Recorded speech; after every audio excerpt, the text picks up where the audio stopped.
Hi everybody, I'm Bob Berg. Today I'd like to talk about hafting resin, this glue that we've developed here at Thunderbird Atlatl. This material is made out of rosin that comes from pine trees. This is a big glob of it, beautiful stuff. It's similar to the glues that might have been used by prehistoric people. Of course, a lot of people make this same kind of glue out in the woods, scraping pine rosin off of trees and mixing it with various natural substances. But we do it for you here, and we make it really well. We've tested it. We make a pure form of it. It's really good. Anyway, this is a great glue that's really fantastic for either permanent or temporary connections between dissimilar materials. You can use this for a number of different purposes, and I have several little experiments here that I'm going to show you, and you'll see how I use it, and maybe you'll get some ideas for yourself how you could use it. So first things first, we got to melt the glue. I have a can here that I've cut some grooves in it for air and a hole in the top. The candle goes on this can, that can goes on top of there, and then the can with the glue in it goes on top of there. Of course, you have to light the candle. Light the candle like that. Everybody lights candles with torches around candor here. That's our favorite thing to do. And you just put that on there. And then we put the glue in. The glue takes a few minutes to melt. And since I only have a little glue melted in the pot here so far, I'll show you one of the simplest things you can do with this. In gunsmithing, you need to transfer the shape of this metal object to a piece of wood to carve it out. And the problem that you always have is the wood slips back and forth while you're making your mark. So I'm going to show you is how to affix something very temporarily to a wooden surface, so you can make sure you get your the exact right marks on your board. This is a lock plate. I'm going to heat it up, melt it, and stick it down. We're going to make believe that this is my rifle that I'm going to put a lock plate onto. And I'm going to put it right there. Press it in, let it harden. And then I can draw my lines very precisely around the lock plate without it sliding and moving and all that kind of stuff. You can really bear down on your marking implement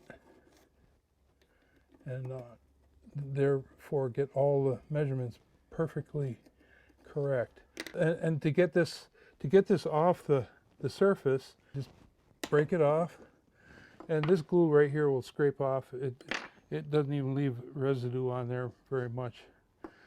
Next project is I'm going to make a handy little drill out of this file handle, and this is a handy little shop tool that you can put together, use it, take it apart, throw it back in the box, or you can just glue handles on a whole set of drills.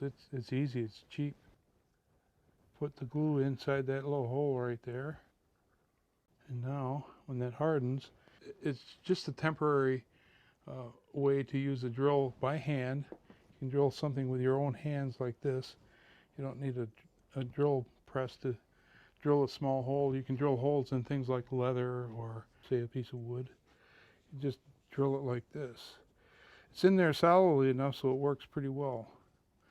And it's in there also temporarily, so if you really need it out of there, you can pull it with a pair of pliers, it'll come out.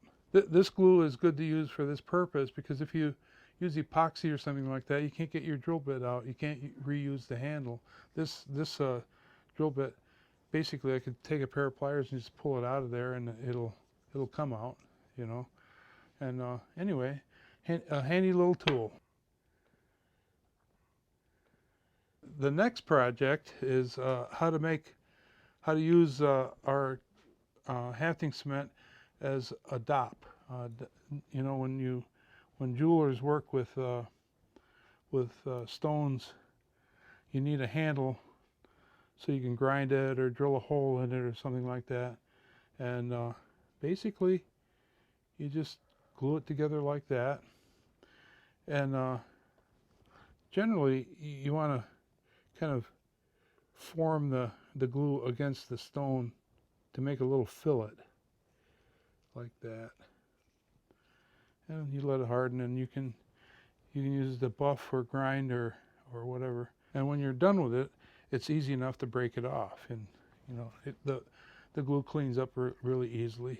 Anybody who's in lapidary can use that for their purposes. It's on there pretty good. So the next thing I'm going to do is I'm going to make a little razor or a little scalpel out of this very sharp little flake of flint. I guess you would call that a mini blade or micro blade. I'm going to glue it on there so that I have a handle so I can use this blade safely. If I use this blade just with my fingers, I'm going to cut my fingers. The purpose of gluing a handle on a blade like this is to keep your fingers safe and to give you the ability to push a little harder on the blade, you know, for doing some cutting, like cutting, I don't know, skinning a deer or something like that. All right, watch carefully. I've heated this in the candle, and then I'll put the glue on there like that.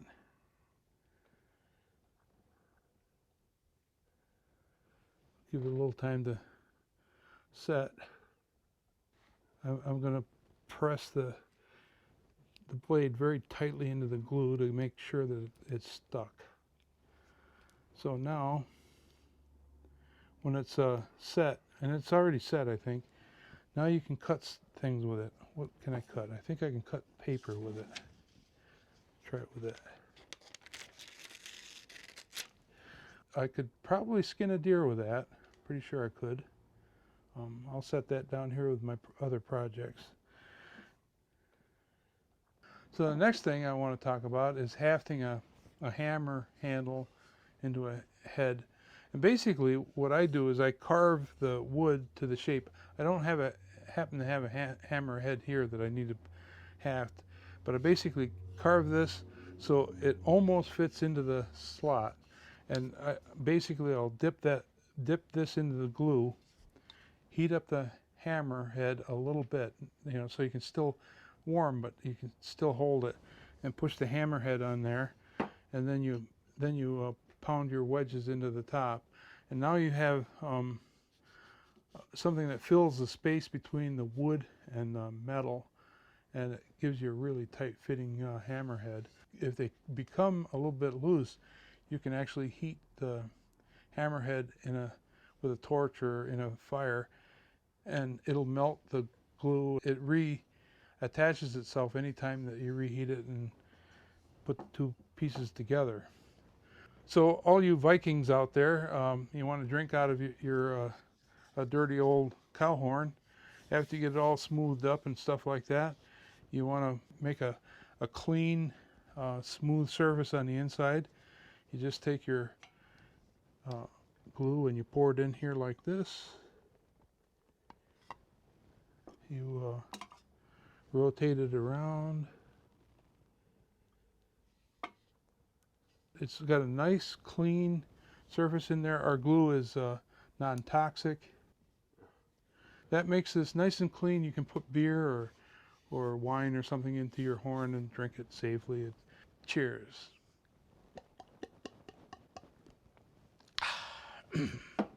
Yeah. Finally, I have this primitive bowl that I made. I fired it in a pit in the backyard, and for some reason in cooling it cracked, and I'd like to save the bowl. So there's a little crack, almost microscopic crack, but if I fill this with water or something, if I'm going to use it, it's going to leak, or it might come apart. And I'm going to use a little bit of glue. I'm going to actually glue from the inside and the out. I'm going to heat the glue up, or the pot up a little bit in a flame. It needs to be kind of warm and dry. It's amazing how warm that little candle flame is. Okay, now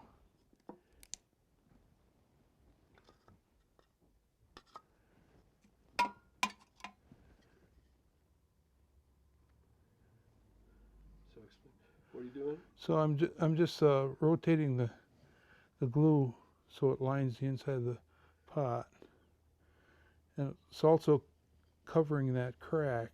want to get it right down to the edge, right there.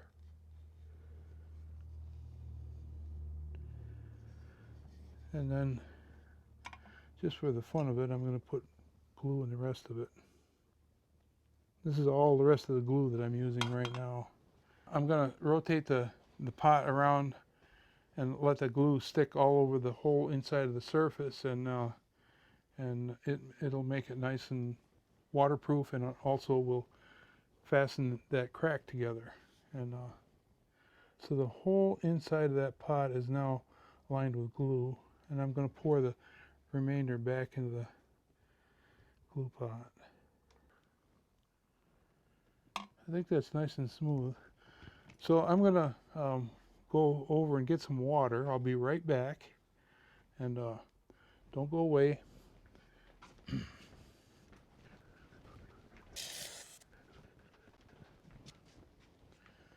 All right, I'm back. I put water in the bowl. As you can see, there's no water coming through the crack, and it's good to drink.